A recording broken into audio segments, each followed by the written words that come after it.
My name is Kelsey Saunders. I am wearing the sash of scientific medical supplies. I am representing the Kingston and St. Andrew branch, and I'm currently enrolled at Distinction College pursuing a career of allied health patient care. In the future, God's will, I aspire to be a therapist and a published author. I strongly believe that I possess the attributes, self-value, confidence, humility, and a friendly personality, all characteristics that Miss Distinction should portray. I was born with a medical condition which hinders the projection of my voice to be loud and clear. Because of that, most people don't expect for me to be a powerhouse. But the strongest action of a woman is to love herself, be herself, and shine amongst those who don't expect her to shine. Wow, there may have been doubts about her chances, but she defied the odds. Kelsey Saunders is Miss Distinction College 2022. She was crowned on Saturday night at the Miss Distinction College pageant held at their Spanish Town branch. The aspiring author overcame a challenge from 12 other competitors for the crown, and she joins us now in studio along with coordinator Fredrine Simpson. Ladies, welcome to the SportsMax zone. We previewed your pageant and we looked at all the contestants and were assessing their chances. You are a winner. As we had said, it was a tough battle against 12 others.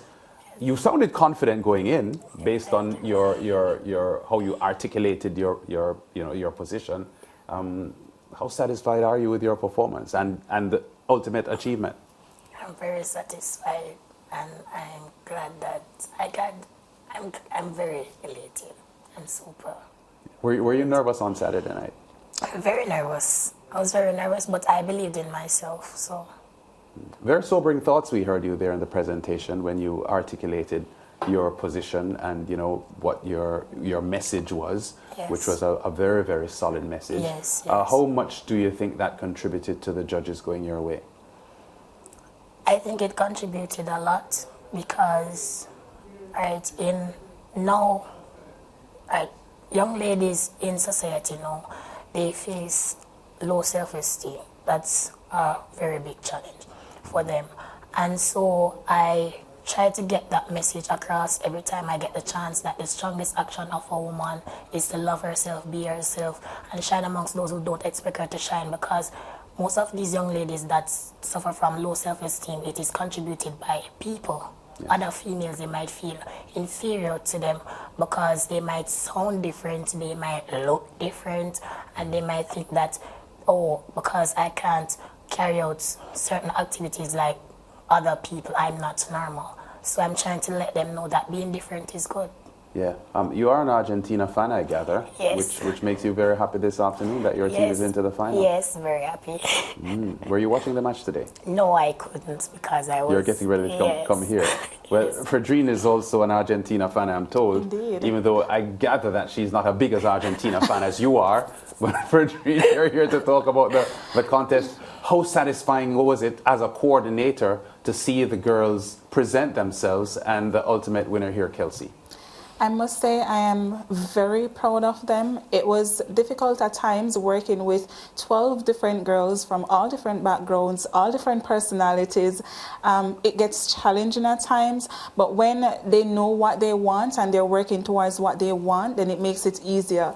Working with especially Kelsey, it was, I must say, easy working with her because she knew exactly what she wanted and she knew what it takes to get her there. There were times when Kelsey was doubtful, and I must say that every time I listen to her, I get very emotional.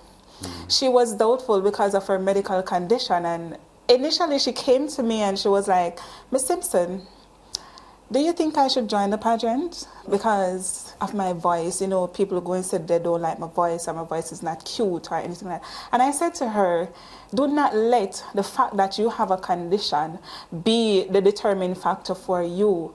Use this as a platform to talk to other young ladies, to inspire other people. And who knows, she would have been the winner today. Yeah, very, very solid message there. Talk to us quickly, Fredrine, about the difficulty of staging a contest like this, because we had seen the previews and we had seen the girls last week present their positions. and all of them seemed confident.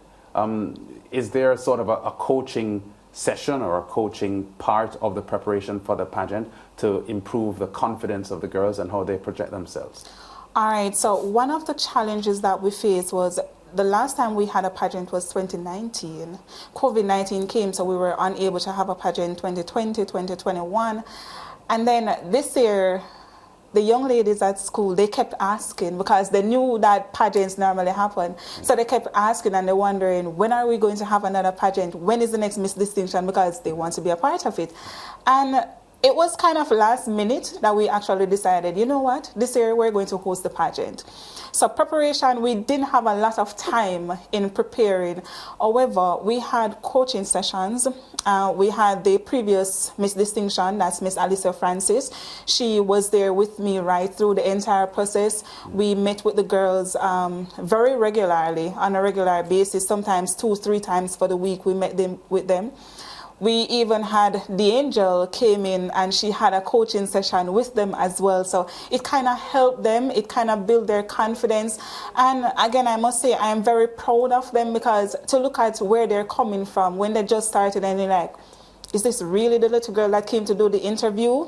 They have grown, and that's what we try to use the pageant to do over the years. We try our very best to use it as a stepping stone for the young ladies to help them build as much confidence as they can, to help them gain as much experience as they can. Yeah, Kelsey, a very moving story that we've just gotten here from Fredrine and yourself. Can you just briefly talk about the medical condition that has affected your voice? And was it from birth, and how old were you when it became an issue? So when I was 4, I was diagnosed with polyps growing on the vocal cords. Yes. So I used to do surgeries like every 6 weeks at Bustamante Hospital. Surgeries? Right. So coming to think about it, it was really painful because I can remember all those times. But recently, I was diagnosed with something even more worse than polyps. It wasn't polyps. Well, the doctor said probably at first it was shown as polyps, but it wasn't polyps. It is now recurrent respiratory polypotomosis, which is a respiratory disease. It affects the breathing, it focuses on the vocal cords, the larynx. So I wanted to give up because I was saying that, Miss, the dances... When did you get that diagnosis? I think it was 2 weeks before the final night. Before the final night? Right. So we're talking December here? Yes. Or the end of November? No, the end of November. Yes, in November. Yes. And the doctor said, you need to be on voice rest. They told me that the chances are I might have less than 6 weeks because they were just seeing 1/3 of the opening. They said they don't even know where I'm taking here from because they can hardly see when it's opening. So I went to Miss and I said, Miss, I don't think I can do this because I'm supposed to be resting. I don't feel well. I can't manage the long talk. And I just said to myself, okay, if it's even the last thing I get to do, let me just do it and do it well. Wow, pretty moving. I see where you are an aspiring author as well. Yes. And which means that you have a love for writing. Where did that come from? And if it is that you can't speak as regularly and present as you would want to, then writing is a fabulous option, isn't it? Yes, very. And the talent piece that I did at the pageant, that was self-written. I wrote that top poem because I love writing top poems. Yeah. When did your love for writing start? When I was in, I think I was in 2nd grade. I wrote my first story at New Providence. No, it was at Idle, sorry. At Idle, and the teacher loved it. I don't remember her name. And they wanted me to read it in front of all the persons, all the children in the auditorium, and I was so nervous. But they say coming from a 2-year-old, it was very, very, very good. Yeah. So given the recent diagnosis, where is your mind at? Where do you go from here? Because you. All right. So my first surgery will be starting January the 9th. Yes. There's no cure because I researched it. It's about 100 surgery per year. 100. Yeah, it's like that because I asked the doctor if they're going to give me a length between the surgeries because they said they don't want to damage my vocal cords because they have to be scraping and all that. Yeah. They don't want to do it every 6 weeks, but they say depends on the seriousness. They probably have to do it like that. Wow. Yeah. And the thing is, I asked the doctor, will I ever sound normal? Will I ever lose his voice? He said he don't know what to tell me. Is there an option not to do the surgery? No, not at this time. Yeah. And you want to do the surgery? I don't want to, but I don't have any choice. Yeah. You feel compelled to do the surgery, whether you are anxious to get it done or not. Yeah. Fredrine, talk to us about her rivals and how have they embraced Kelsey amidst this hovering problem that she has medically. All right, so Kelsey, she has this personality, this friendly personality that you see Kelsey and you want to talk to her.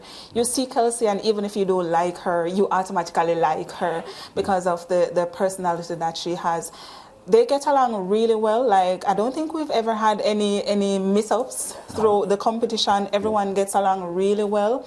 And she comes to practice, she don't miss sessions.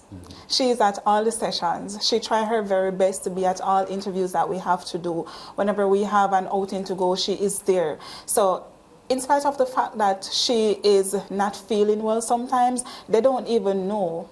And if she didn't say something to me, then we wouldn't know that Kelsey was sick because she did not let it stop her from doing what she wanted to do, right? And no one around her could look at her and tell that she's not feeling well.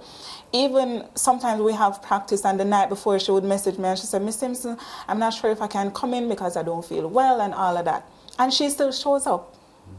And she is at each session, she is very active.